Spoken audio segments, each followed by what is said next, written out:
فزت برب الکعبہ، رب کعبہ کی قسم کامیاب ہو گیا ہوں۔ اللہ تیرا شکر ہے کہ میرا قاتل کوئی مسلمان نہیں، کافر ہے، اس کے ہاتھوں گویا مجھے یہ شہادت کا اعزاز مل رہا ہے۔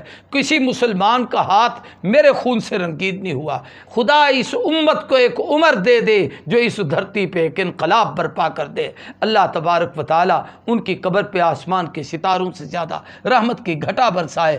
آج جہاں محبوب اور صدیق سو رہے ہیں وہی عمر ہیں، جو نبی پر رحمت آتی ہے وہی صدیق و عمر پر آتی ہے۔ نحمدہ و نصلی علی رسولہ الکریم، اما بعد، اعوذ باللہ من الشیطان الرجیم، بسم اللہ الرحمن الرحیم۔ یا ایہا الذین آمنوا استعینوا بالصبر والصلاة ان اللہ مع الصابرین۔ قال النبی صلی اللہ علیہ وسلم انی وددت ان اقتل فی سبیل اللہ ثم احیا ثم اقتل ثم احیا ثم اقتل۔ وقال علیہ الصلاۃ والسلام لو کان بعدی نبی لکان عمر رضی اللہ تعالی عنہ۔ صدق اللہ العظیم وصدق رسولہ النبی الکریم۔ اللہم صلی علی سیدنا محمد النبی الامی وعلی آلہ وصحبہ وبارک وسلم۔ سامعین و ناظرین محترم، ماہ ذو الحج کے آخری ایام ہیں۔ اس مہینے کے آخر میں امیر المؤمنین خلیفۃ المسلمین رسول اللہ صلی اللہ علیہ وسلم کے دوسرے جانشین خلیفۃ الرسول مراد پیغمبر داماد حیدر سیدنا عمر بن خطاب رضی اللہ تعالیٰ عنہ کی شہادت کا المناک سانحہ پیش آیا۔ حضرت عمر رضی اللہ تعالیٰ عنہ سیدنا ابو بکر صدیق رضی اللہ تعالیٰ عنہ کے بعد امت مسلمہ کے فرمانروا حکمران اور خلیفہ بنے، اور یہ پہلے شخص ہیں جن کو امیر المؤمنین کا لقب دیا گیا۔ حضرت عمر کے خلافت کے دور کے اولیات بہت ساری ہیں، بہت سارے ایسے کارنامے جو حضرت عمر رضی اللہ تعالیٰ عنہ نے اپنے عہد خلافت میں سر انجام دیے۔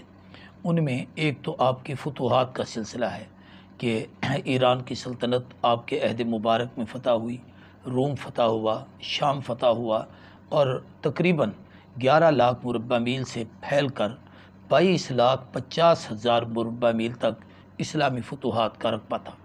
دوسرا، سیدنا عمر بن خطاب رضی اللہ تعالیٰ عنہ نے اسلامی اور دینی امور میں جو خدمات سر انجام دیں، ان میں سب سے بڑی اور اہم خدمت آپ کی قرآن مجید کی تعلیم ہے۔ آپ نے تمام گورنروں کو حکم بھیجا، اور عام آدمی کو گورنر نہیں بناتے تھے بلکہ قرآن مجید کا حافظ، قاری اور دین کا عالم چنتے اور اس کو مختلف علاقوں میں بھیجتے تھے، اور ان کے ذمے لگاتے تھے کہ لوگوں کو درس قرآن دیا کرو۔ فجر کی نماز کے بعد درس قرآن کا اہتمام ہوتا اور ان لوگوں کو قرآن پاک کی تعلیم دی جاتی، اور پھر ان کی ماہانہ رپورٹ لی جاتی۔ بعض دفعہ ششمہی اور سالانہ رپورٹیں آتی کہ اس سال کتنے لوگوں نے قرآن مجید حفظ کر لیا ہے، کتنے لوگوں نے قرآن کا ترجمہ اور مفہوم سمجھ لیا ہے، کتنے لوگ قرآن پاک کی تعلیم حاصل کر چکے ہیں۔ پھر اس کے ساتھ سیدنا عمر بن خطاب رضی اللہ تعالیٰ عنہ نے اپنے عہد خلافت میں مختلف محکمے آپ نے تشکیل دیے جو قیامت تک کی رہتی دنیا کے لیے، بلکہ آج بھی برطانیہ میں عمر لا کے نام سے ان کے وہ قوانین موجود ہیں جن پر وہ عمل کر کے کامیاب و کامران ہیں، اور ہم ان سے دور ہو کر ذلت، پریشانی اور یوں سمجھیے پستی اور نامرادی کا شکار ہو چکے ہیں۔ سیدنا عمر رضی اللہ تعالیٰ عنہ نے محکمہ فوج قائم کیا، محکمہ پولیس قائم کیا۔ حضرت عمر بن خطاب اپنے ہاتھ میں درہ لے کر رات کو پوری مدینہ طیبہ اور یوں سمجھیے کہ اپنی ریاست کا دورہ فرماتے تھے، گشت کرتے تھے، ایک ایک گھر کی جا کر خبر گیری کرتے تھے، کسی کا بچہ رو رہا ہوتا اس کے حالات معلوم کرتے، کہیں پر کوئی پریشانی ہوتی تو اس کا پتہ کرتے۔ رات کو مدینہ طیبہ کے باہر اگر کوئی شور شرابہ ہوتا یا کوئی واقعہ آتا تو سب سے پہلے آپ ہی وہاں پر پہنچتے تھے اور ان لوگوں کے حالات کا جائزہ لیتے تھے۔ اگر اس تفصیل کو بیان کیا جائے اور اس پر ان کے گشت کے واقعات کو بیان کیا جائے اور ان تمام واقعات پر اگر گفتگو کی جائے تو میرا اپنا اندازہ یہ ہے کہ کئی گھنٹے بھی اس پر لگ جائیں تو کم ہے۔ لکھنے والوں نے کئی جلدوں میں ضخیم کتابیں اس موضوع پر لکھتی ہیں۔ تو سیدنا عمر نے قرآن پاک کی خدمت کی۔ ان خدمات میں سے ایک اہم خدمت آپ کا نماز تراویح کا اہتمام ہے کہ آپ ایک مرتبہ مسجد میں تشریف لائے تو دیکھا مختلف جگہ پر صحابہ اکرام نماز میں مصروف ہیں، اور کہیں 4، کہیں 6، کہیں 8، کہیں 10۔ آپ نے سب کو جمع کیا اور حضور اکرم صلی اللہ علیہ وسلم کی امت کے سب سے بڑے قاری سیدنا ابی ابن کعب الانصاری رضی اللہ تعالیٰ عنہ جو سب سے اچھا قرآن پاک پڑھتے تھے، ان کو آپ نے مصلی امامت پر کھڑا کیا، تمام صحابہ اکرام کو ان کے پیچھے کھڑا کیا، بالترتیب الحمد سے والناس تک پورے رمضان میں پوری تراویح اور الحمد سے والناس تک پورا قرآن پڑھنا یہ عہد فاروقی کی وہ سنت ہے، اور آپ نے اس کا احیاء فرمایا، جس کی برکت سے سیدنا عثمان، سیدنا علی، پھر اس کے بعد جناب سیدنا حسن امیر معاویہ رضی اللہ تعالیٰ عنہم اجمعین، اور آج تک 15 صدیوں میں امت میں اس کا تسلسل چلا آ رہا ہے، کبھی کسی نے اس کا انکار نہیں کیا۔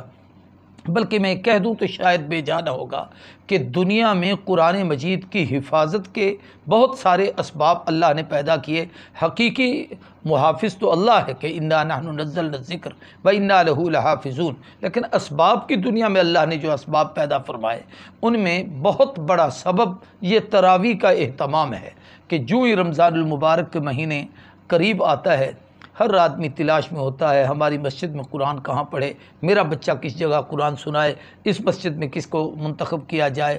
ہر آدمی اپنی مسجد کے لیے 2 4 آدمی منتخب کرتے ہیں، کوئی سننے والے، کوئی سنانے والے، کوئی سامع ہوتے ہیں، کوئی پڑھنے والے ہوتے ہیں۔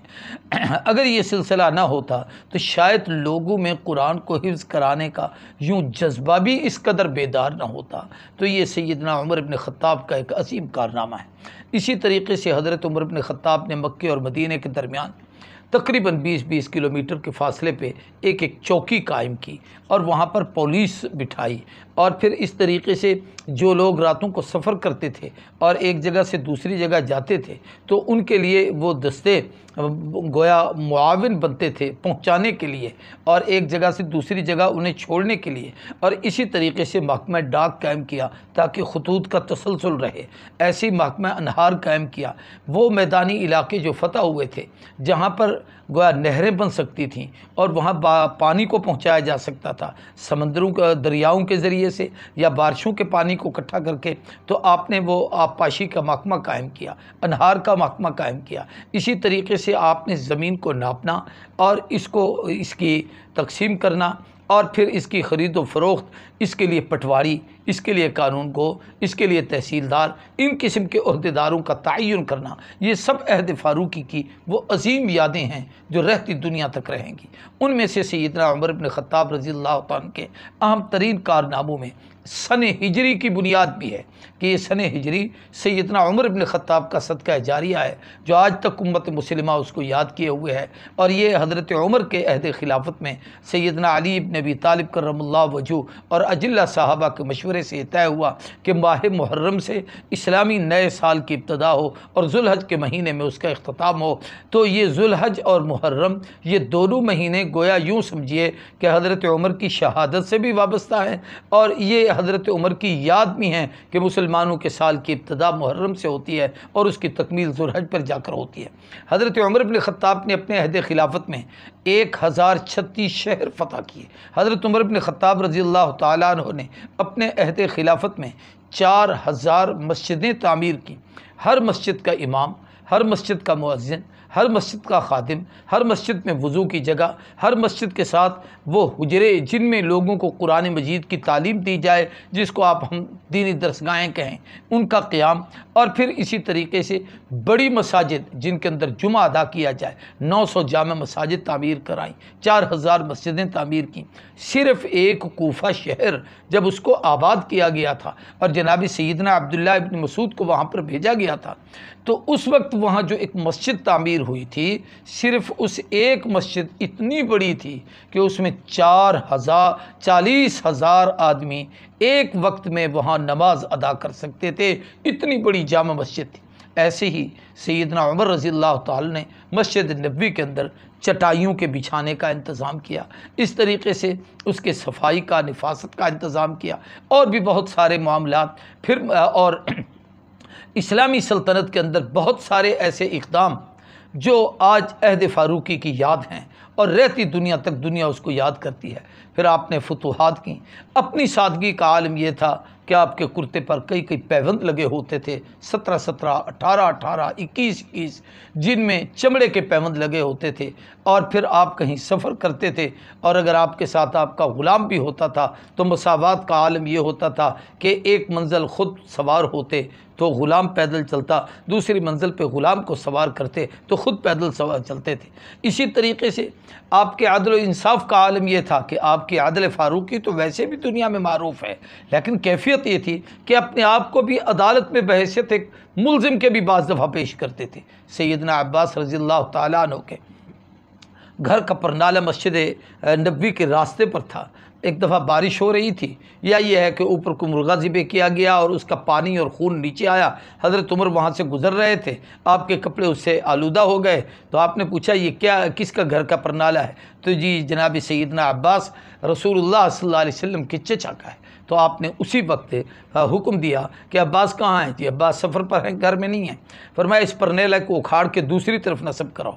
اس لیے یہ بھی ایک اصول ہے کہ مکانوں کے، گھروں کے پرنالوں کا رخ سڑکوں کی طرف اور روڈوں کی طرف اور گلیوں کی طرف کرنے کی بجائے اپنے صحن میں کریں، اور صحن سے پانی نالیوں کے ذریعے سے باہر کو نکلے۔ اگر باہر گلیوں اور سڑکوں کی طرف ہوگا تو آنے جانے والے لوگوں کے کپڑے خراب ہوں گے اور وہ متاثر ہوں گے، آلودہ ہوں گے، پریشانی ہوگی۔ تو حضرت سیدنا عباس جب واپس تشریف لائے، فرمایا میرا پرنالہ کس نے اکھڑوایا ہے؟ جو عمر بن خطاب نے۔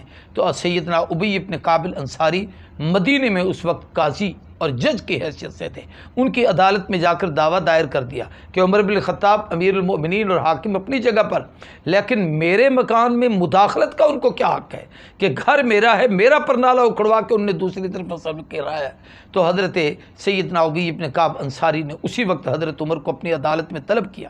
عمر بن خطاب بحیثیت ایک ملزم کے عدالت میں آئے ہیں، حضرت سیدنا عباس رضی اللہ تعالیٰ عنہ رسول اللہ کے چچا کھڑے ہیں، ساتھ ہی حضرت عمر بن خطاب کھڑے ہیں۔ کوئی اہتمام و انتظام نہیں کہ جناب سربراہ ہے، امیر المؤمنین ہے، حاکم وقت ہے، یا ہماری اصطلاحات میں وزیر اعظم، وزیر اعلیٰ ہے، اور جناب یہ ایک بڑا اعلیٰ عہدے کا آدمی آ رہا ہے، اس کے لیے کوئی کرسی اور چیئر رکھی جائے، نہیں، برابر میں کھڑے ہو جاؤ، عباس اپنا مقدمہ پیش کرو۔ جناب سیدنا عباس نے فرمایا یہ پرنالہ نبی کریم صلی اللہ علیہ وسلم نے لگایا تھا، میرا ذاتی مکان ہے، عمر کو کیا اختیار ہے اس کے اندر اپنا اختیار استعمال کرے اور اس پرنالے کو اکھڑوائے۔ عمر واقعی تم نے ایسا کیا ہے؟ حضرت ابی ابن کعب انصاری نے پوچھا۔ انہوں نے کہا جی واقعی ایسا ہوا ہے۔ کیوں کیا ہے؟ انہوں نے کہا جی گزر رہا تھا، پانی اوپر سے نیچے آیا، کپڑے آلودہ ہوئے، یہ عوام کی ضرورت تھی کہ لوگوں کے کپڑے خراب نہ ہوں، میں نے اس لیے پرنالے کو ایسا کیا ہے، میں نے اس کو سامنے رکھا ہے رفاع عامہ کے کاموں کو اور عموم بلوا کو سامنے رکھتے ہوئے میں نے یہ عمل ایسے کیا ہے۔ تو حضرت عباس کا دعویٰ یہ تھا کہ نبی کریم صلی اللہ علیہ وسلم جب یہ مکان بنا رہا تھا تو اللہ کے محبوب نے مجھ سے پوچھا تھا عباس پرنالہ کہاں رکھو گے؟ میں نے کہا جی جیسے حکم فرمائیں۔ حضور نے فرمایا اس جگہ پر رکھ دو، تو میں نے وہاں پہ پرنالہ رکھا، اور ایسے نہیں رکھا، آقا نے فرمایا عباس میرے کندھے پر چڑھ کر اس پرنالے کو یہاں نصب کرو۔ حضور نیچے کھڑے تھے، میں اوپر چڑھا اور میں نے پرنالے کو نصب کیا۔ جو پرنالہ اللہ کے محبوب لگوائیں، عمر کون ہوتا ہے اسے اکھڑوانے والا؟ بس یہ کہنے کی دیر تھی، عمر کے جسم پہ کب کپی طاری ہوگی۔ حضرت سیدنا ابی ابن کعب انصاری نے کہا کہ عباس تمہارا اس کا کوئی گواہ ہے؟ انہوں نے کہا جی میں گواہ پیش کرتا ہوں۔ مدینے میں گئے، شہر سے، اندر سے، بازار سے، اور بہت سارے لوگ صحابہ اکرام میں سے جو اس وقت موجود تھے 2-3 لے آئے، فرمایا یہ گواہ ہیں، ان کے سامنے واقعہ پیش آیا۔ ایسا ہوا؟ جی بالکل ہوا۔ حضرت عمر بن خطاب کو فرمایا عمر اب یہ تم اپنی سزا تجویز کرتے ہو یا میں تمہارے لیے سزا تجویز کروں، اور سزا بھی وہ جس کو عباس قبول کرے گا۔ تو حضرت عمر بن خطاب فرمانے لگے کہ میں خود مدینے میں اعلان کرتا ہوں، لوگوں کو جمع کرتا ہوں، میں گارا بناتا ہوں اور میں جا کے وہ پرنالہ اکھاڑتا ہوں، اور پھر اسی جگہ پر میں نیچے کھڑا ہوتا ہوں، عباس میرے کندھے پر چڑھے، میں گارا اور مٹی اٹھا کے دوں گا، اور اسی جگہ پر جہاں محبوب نے پرنالہ نصب کیا تھا عباس اسی جگہ پر اس پرنالے کو نصب کریں، اور میں حضور کی اس سنت کو زندہ کرنا چاہتا ہوں اور اللہ کے نبی کے چچے سے اپنی اس محبت کا اظہار کرنا چاہتا ہوں۔ حضرت عباس نے فرمایا ٹھیک ہے، قبول ہے۔ حضرت عباس سے ابی ابن کعب انصاری کہنے لگے، انہوں نے کہا جی ٹھیک ہے۔ چنانچہ حضرت عمر نے مدینے کی گلیوں میں اعلان کیا، لوگ جمع ہو گئے، آپ نے خود گارا بنایا، پرنالہ وہاں سے اکھڑایا اور اکھاڑ کر اس طرف لے آئے جہاں پر پہلے لگا ہوا تھا، اور حضرت عمر نیچے کھڑے ہوئے، حضرت سیدنا عباس کو اپنے کندھے پہ چڑھایا، پرنالے کو وہاں پر لگوایا، اور جب وہ پرنالہ وہاں نصب کر رہے تھے تو وہ گارا اوپر سے نیچے گر رہا تھا، عمر کے چہرے پر، اس کی داڑھی پر، ان کے کپڑوں پر وہ مٹی آ رہی تھی، گارا پڑ رہا تھا، اور یہ کیفیت تھی، اور عمر بن خطاب کی آنکھوں میں آنسو تھے، اور حضرت عباس اوپر پرنالہ نصب کر رہے ہیں، امیر المومنین نیچے کھڑے ہوئے ہیں، صحابہ کی ایک جماعت، پورا مدینہ اس منظر کو دیکھ رہا ہے۔ جس وقت پرنالہ مکمل ہو گیا، حضرت عباس نیچے اترے، حضرت عمر بن خطاب کو سینے سے لگایا، آنکھوں میں آنسو بہہ پڑے، کہا امیر المومنین میں آپ سے کوئی انتقام یا بدلہ نہیں لینا چاہتا تھا، آپ کے عدل اور انصاف کو دیکھنا چاہتا تھا، میں گواہی دوں گا قیامت کے دن اللہ کے محبوب کے حضور بھی کہ آپ کے جانے کے بعد عمر نے آپ کی شریعت اور عدل کو زندہ رکھا۔ آج کے بعد یہ مکان میرا نہیں امیر المومنین، میں اسے مسجد نبوی کے لیے وقف کرتا ہوں اور آپ کے حوالے کرتا ہوں کہ اس کو رفائی کاموں میں اسے خرچ کر دیا جائے۔ یعنی یہ کمال عدل تھا سیدنا فاروق اعظم رضی اللہ تعالی عنہ کا۔ حضرت عمر بن خطاب کے متعلق محبوب کے عجیب عجیب ارشادات ہیں۔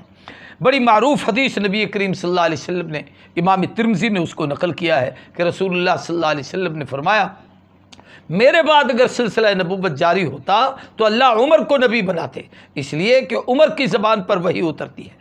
ایک روایت میں آتا ہے کہ حضرت ابو ابن عمر اس کو روایت نقل کرتی ہے، یہ بھی امام ترمذی نے نقل کیا ہے کہ نبی کریم صلی اللہ علیہ وسلم مسجد میں تشریف لائے، ایک طرف ابو بکر تھے، دوسری طرف عمر تھے، جناب نبی کریم صلی اللہ علیہ وسلم نے دونوں کے ہاتھ تھامے ہوئے تھے، تو آپ نے فرمایا کل قیامت کے دن ہاکذا نبعث یوم القیامہ، اللہ کی عدالت میں ہم ایسے ہی اٹھیں گے، میرے ایک طرف ابو بکر ہوگا، دوسری طرف عمر ہوگا۔ ایسے اللہ کے محبوب نے فرمایا کہ ہر نبی کے لیے اللہ وزیر منتخب کرتا ہے، جیسے موسیٰ علیہ السلام نے اپنے لیے اپنے بھائی ہارون کو کہا تھا وَاجْعَلْ لِي وَزِيرًا مِّنْ أَهْلِي، اے اللہ میرے اہل میں سے اس کو وزیر بنا دے، میرے گھر کے لوگوں میں سے، بھائیوں میں سے۔ تو اسی طریقے سے حضور اکرم صلی اللہ علیہ وسلم نے فرمایا میرے دو وزیر آسمانوں میں، دو زمین میں ہے، آسمانوں میں جبریل و میکائیل ہیں اور زمین پر ابو بکر و عمر ہیں۔ تو یہ ساری فضیلتیں سیدنا فاروق اعظم کو ملی۔ عمر بن خطاب اپنی زندگی کے ہر سال حج پر جایا کرتے تھے، صرف پہلے سال سیدنا غالباً عبد الرحمن بن عوف کو امیر حج بنایا، اس کے بعد خود امیر حج بن کے جاتے تھے، حج پر تشریف لے گئے، آخری حج تھا، سیدنا عمر بن خطاب ایک دعا کیا کرتے تھے، اللہم انی اسألک شہادۃ فی سبیلک واجعل موتی فی بلد حبیبک محمد صلی اللہ علیہ وسلم، اے اللہ مجھے شہادت کی موت دے اور شہادت بھی محبوب کے مدینے کی دے۔ ظاہراً دو باتیں بڑی مشکل تھیں کہ شہادت مدینے میں ملے، نبی کے شہر میں ملے، جبکہ مدینہ دارالحکومت ہے، ارد گرد 22 لاکھ مربع میل تک اسلامی فتوحات پھیلی ہوئی ہیں، یہاں پر شہادت ظاہراً ممکن کیسے ہے؟ لیکن دعائے عمر تھی، قبولیت کا وقت تھا۔ حضرت سیدنا عمر رضی اللہ تعالیٰ عنہ آخری حج پر گئے، ذوالحج کا یہی مہینہ تھا، اور حج کے ایام سے جب حج کے دنوں سے فارغ ہوئے، رات کا وقت تھا، آپ نے اپنے سر کے نیچے اینٹ کا ٹکڑا رکھ کر سوئے ہوئے ہیں، نظر آسمان چاند پر گئی ہے، تو چاند اس وقت چمک رہا تھا، روشن تھا، تو آپ نے یوں دیکھ کے فرمایا عمر تیری عمر اس چاند کی طرح ہے، جس طریقے سے ابتدا میں یہ باریک چھوٹا ہوتا ہے، پھر بڑھتے بڑھتے مکمل ہوتا ہے، پھر گھٹنا شروع ہوتا ہے، آخر میں جا کے غروب اور غائب ہو جاتا ہے اور ختم ہو جاتا ہے۔ تو عمر یا پھر تیرا بچپن تھا یا تیری جوانی تھی، پھر ایک شباب آیا، ایک دور تھا، پھر تو 22,50,000 مربع میل کا حکمران تھا، حتیٰ کہ بیت المال کے اونٹ گم ہوتے تو خود تلاش کرنے کے لیے جاتے۔ سیدنا علی کرم اللہ وجہہ فرماتے میں نے ایک مرتبہ عمر کو بڑی عجیب کیفیت میں دوڑتے ہوئے دیکھا، میں نے کہا امیر المومنین خیر تو ہے؟ فرمایا بیت المال کا صدقے کا اونٹ گم ہو گیا، اسے تلاش کرنے کے لیے جا رہا ہوں۔ یعنی یہ کیفیت تھی سیدنا عمر رضی اللہ تعالیٰ کی۔ یا خود فرمایا کرتے تھے، یا وہ دور تھا کہ ایک مرتبہ مجھ سے ایک اونٹ گم ہو گیا تو مجھے باپ نے تھپڑ مارے تھے اور کہا تھا عمر تو اس قابل نہیں کہ اونٹ چرائے، تو اس قابل نہیں کہ اونٹوں کا خیال کر سکے، ایک بکری کو سنبھال سکے۔ یا آج رسول اللہ کی دعا کا صدقہ ہے اور اسلام کی برکت ہے، نحن قوم اعزنا اللہ بالاسلام، یہ حضرت عمر کا مقولہ ہوتا تھا، ہم وہ قوم ہیں جنہیں اسلام کی وجہ سے عظمت اور عزت ملی ہے، آج اس کی برکت ہے کہ میں 22,50,000 مربع میل کا فاتح ہوں۔ تو سیدنا عمر رضی اللہ تعالیٰ عنہ نے یہ چاند کو دیکھ کر فرمایا، یہ جملے کہے، اور ایک عجیب کیفیت آپ پر طاری ہو گئی۔ اور پھر آپ نے فرمایا میں نے رات ایک خواب دیکھا ہے کہ مجھے ایک مرغ نے 3 ٹھونکے مارے ہیں جس سے خون بہا ہے، تو میری یہ اندیشہ یا یہ اس کی تعبیر ہے کہ میری موت کا وقت قریب ہے۔ ایک صحابی رسول ہیں سیدنا مغیرہ ابن شعبہ رضی اللہ تعالیٰ عنہ، ان کا ایک غلام تھا ابو اللؤلؤ فیروز مجوسی۔ ابو لولو اس کی کنیت تھی، فیروز اس کا نام تھا، مجوسی المذہب تھا، ایرانی النسل تھا، یعنی ایران کا رہنے والا تھا، مجوسی مذہب کا تھا، اور ابو لولو اس کی کنیت تھی اور فیروز اس کا نام تھا۔ یہ ان کا غلام تھا۔ اس نے آ کر حضرت عمر کو شکایت کی کہ میرا مالک مجھ سے اس نے مجھے کام کاج پر لگا رکھا ہے اور مجھ سے یومیہ جو وصول کرتا ہے، ٹیکس لیتا ہے، وہ زیادہ ہے اور میں اتنا نہیں ادا کر سکتا۔ آپ نے فرمایا تیرا کام کیا ہے؟ اس نے کہا چکیاں بناتا ہوں۔ ایک روایت میں ہے کہ آہن گری کا کام کرتا ہوں۔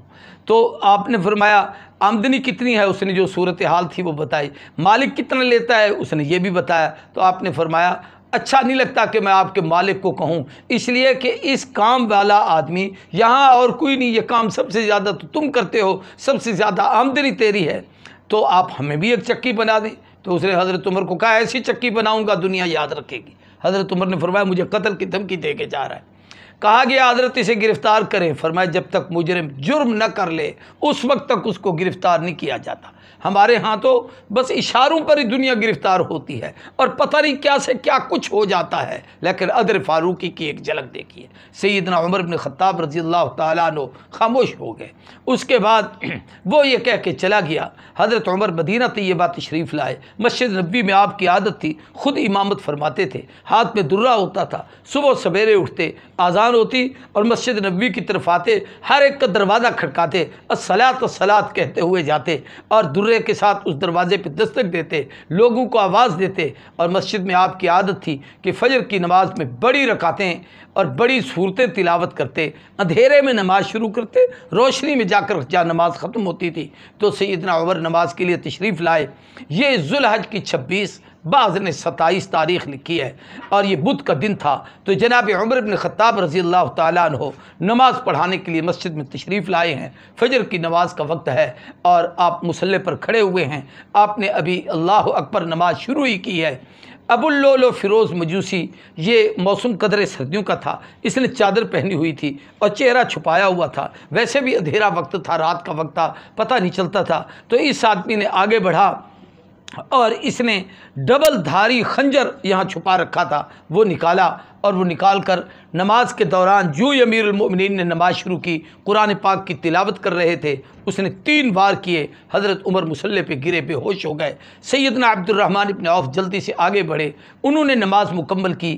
یہاں میرے آپ کے لیے، انسانیت کے لیے، کلمہ پڑھنے والوں کے لیے ایک سبق ہے کہ امیر المؤمنین ہے، عمر ابن خطاب ہے، مراد رسول ہے، امت کا فرما روا ہے، اس کا جسم تڑپ رہا ہے، زخموں سے چور ہے، لیکن امت کی نماز میں فرق نہیں آیا، عبادت میں کسی قسم کا فرق نہیں آیا۔ حضرت عبد الرحمن ابن عوف نے جلدی سے نماز پڑھائی، فارغ ہوئے، حضرت عمر ابن خطاب کو اٹھا کر گھر لایا گیا۔ یہ ابو اللؤلؤ فیروز مجوسی یہ ظالم قتل کر کے جب بھاگنے لگا تو مسجد نبوی گنجان تھی، بھری ہوئی تھی، صحابہ کی صفیں جڑی ہوئی تھیں ایک دوسرے کے ساتھ۔ حدیث میں آتا ہے جڑ کے کھڑا ہوا کرو، اگر فاصلہ درمیان میں کرو گے تو شیطان درمیان میں آ کے حائل ہو جاتا ہے، جو تمہارے دل دماغ میں غلط قسم کے اشکال پیدا کرتا ہے، تمہاری نمازوں کو ضائع کرتا ہے۔ تو حضرت عمر بن خطاب، صحابہ جڑے ہوئے تھے، یہ بھاگنے لگا، اس نے کئی صحابہ کو وہ خنجر مارا، 13 صحابہ اس میں زخمی ہوئے، جن میں سے 7 صحابہ جاں بھاگ شہید ہو گئے۔ آخر ایک جس نے نماز سے فارغ ہوئے، اس نے دیکھا کہ مجھ پر حملہ ہو رہا ہے، ایک دم صحابہ اس کے اوپر لپکے، ایک صحابی نے اپنا کمبل اس کے اوپر ڈال دیا تو یہ نیچے یوں ہو کے بیٹھ گیا۔ تو صحابہ جب اس کو پکڑنے لگے، اس نے وہی زہر آلود خنجر عمر کے قاتل نے، عمر کے دشمن نے، یہ اس کی سزا اللہ نے اس کو دی کہ اس نے وہی خنجر اپنے آپ کو آپ مار دیا اور وہیں پر وہ ختم ہو گیا۔ عین ممکن ہے یہ کہنے کے لیے ایک بات ہے کہ شاید وہ جو اب نہ جانے کس سازش کے تحت یہ بدبخت یوں آیا تھا کہ اس سازش کو بے نقاب نہ ہونے پائے، اس لیے اس نے اپنے آپ کو وہیں ختم کر دیا، وہ جہنم رسید ہوا۔ حضرت عمر کو اٹھا کر گھر لایا گیا۔ حضرت عمر نے پوچھا میرا قاتل کون ہے؟ بتایا گیا ابو اللؤلؤ فیروز مجوسی، یہ مجوسی ہے۔ اس تو رب الکعبہ، رب کعبہ کی قسم کامیاب ہو گیا ہوں، اللہ تیرا شکر ہے کہ میرا قاتل کوئی مسلمان نہیں، کافر ہے جس کے ہاتھوں گویا مجھے یہ شہادت کا اعزاز مل رہا ہے، کسی مسلمان کا ہاتھ میرے خون سے رنگید نہیں ہوا۔ پھر سیدنا عمر کو آپ کو غذا کی دی گئی، وہ ساری کی ساری ختم ہو گئی۔ حضرت عمر بن خطاب نے اس وقت 6 رکنی صحابہ کی ایک کمیٹی تشکیل دی، جن میں حضرت سیدنا عثمان بن عفان، سیدنا علی بن ابی طالب، سیدنا طلحہ، سیدنا زبیر، سیدنا عبد الرحمن بن عوف، سیدنا سعد بن ابی وقاص رضی اللہ تعالی عنہم اجمعین، یہ 10 مبشرہ میں سے 6 تھے۔ ان کو صاحب شایان خلافت کہا جاتا ہے، یعنی یہ وہ تھے جن کو عمر نے خلافت کے لیے منتخب کیا۔ فرمایا 6 آدمی کی کمیٹی بیٹھے اور آپس میں 3 دن کے اندر بیٹھ کر آپ نے اپنے امیر المؤمنین کا انتخاب کرنا ہے اور اس خلیفے کے ہاتھ پر بیعت کرنی ہے، اور جب ایک پر اتفاق ہو جائے تمہارا اکثریت کے ساتھ، پھر کوئی اختلاف نہ کرے۔ اگر کوئی اختلاف کرے تو پھر وہ اس قابل نہیں کہ خدا کی زمین پر رہے، اس لیے کہ امت میں افتراق نہیں ہونا چاہیے، وحدت رہنی چاہیے۔ چنانچہ سیدنا عثمان بن عفان پر اتفاق ہوا اور پھر ان کو امیر المؤمنین اور خلیفہ منتخب کیا گیا۔ حضرت عبداللہ بن عمر کو حضرت عمر نے حضرت عائشہ کے پاس بھیجا کہ میں اپنے 2 ساتھیوں آقا اور صدیق کے پہلو میں جگہ کا طالب ہوں۔ بی بی نے اجازت دے دی اور اماں نے فرمایا مجھے وہ احسان یاد ہے کہ جس وقت میں روتی ہوئی اپنے ابا کے گھر آئی تھی، اس وقت عمر نے کہا تھا کہ محبوب اللہ نے عائشہ کو منتخب کر کے بھیجا ہے، رب کو حق ہے عائشہ کو آپ کے گھر سے نکالنے کا۔ آج میں اس احسان کا بدلہ شاید اس شکل میں دے رہی تھی بی بی کہ عمر کو اپنے حجرے میں جگہ دے دی ہے۔ اور پھر حضرت عمر نے فرمایا یوں نہیں، شہادت کے بعد پھر جا کے پوچھنا، اجازت ملے تو دفن کرنا ورنہ عام قبرستان میں دفن کر دینا۔ سیدنا عمر بن خطاب کی شہادت ہوئی سوموار کے دن، یا گویا ان کا انتقال ہوا۔ بعض کہتے ہیں 29 ذوالحج تھی یا 30، اس دن یعنی یکم کی رات، محرم کی جو پہلی رات تھی، یہ حضرت عمر بن خطاب کی قبر مبارک میں گزری ہے۔ یوں سے اس لیے یکم محرم کو یوم فاروق اعظم کے حوالے سے پوری امت مسلمہ اس دن سن ہجری، اس دن عمر بن خطاب کی شہادت، اس دن مسلمانوں کے سال کی ابتدا، تو یہ حضرت عمر بن خطاب کا وصال، شہادت کا عالی مرتبہ اللہ نے ان کو نصیب کیا اور ان نے جام شہادت نوش کیا۔ حضرت سیدنا علی بن ابی طالب کرم اللہ وجہہ کا ایک قول اس جگہ پر یاد آیا۔ حضرت علی رضی اللہ تعالیٰ عنہ ایک مرتبہ ایک پرانا سا کمبل لے کے آپ جا رہے تھے، تو کسی نے کہا امیر علی اس کمبل کو آپ اتار دیں، اس سے بہتر ہے کوئی اور لے لیں۔ آپ نے اس کمبل کو اپنے چہرے سے چمٹا لیا، فرمایا یہ تو مجھے عمر نے دیا تھا، یہ تو اس کی یاد ہے۔ اور فرمایا کہ اللہ کی زمین پر جیسے خوبصورت اور اچھے عمل عمر کے ہیں، میں علی بھی یہ چاہتا ہوں کہ قیامت کے دن خدا کی دربار میں میرے اعمال بھی ایسے ہونے چاہیے۔ تو حضرت عمر کی شہادت محرم کی پہلی تاریخ کو ہی، سیدنا حسین ابن علی کی شہادت محرم کی 10 تاریخ کو ہے۔ میں انشاءاللہ اگلی گفتگو ماہ محرم کی اہمیت، فضیلت، سن ہجری کی ابتدا اور پھر اس میں حسین اور فاروق کے تعلقات اور ان کی محبتوں پر میں گفتگو کروں گا۔ اللہ ہم سب کو عمل کی توفیق عطا کرے اور حضرت فاروق اعظم کے پر کروڑوں رحمتیں نازل کرے اور ہمیں عدل فاروقی اور سیرت فاروقی اور عہد فاروقی کو دہرانے کی توفیق عطا کرے۔ خدا اس امت کو ایک عمر دے دے جو اس دھرتی پہ ایک انقلاب برپا کر دے۔ اللہ تبارک و تعالی ان کی قبر پہ آسمان کے ستاروں سے زیادہ رحمت کی گھٹا برسائے۔ آج جہاں محبوب اور صدیق سو رہے ہیں وہی عمر ہیں، جو نبی پر رحمت آتی ہے وہی صدیق و عمر پر آتی ہے۔ اللہ تبارک و تعالی ہم سب کو ان کے نقش قدم پر چلائے۔ وآخر دعوانا الحمدللہ رب العالمین۔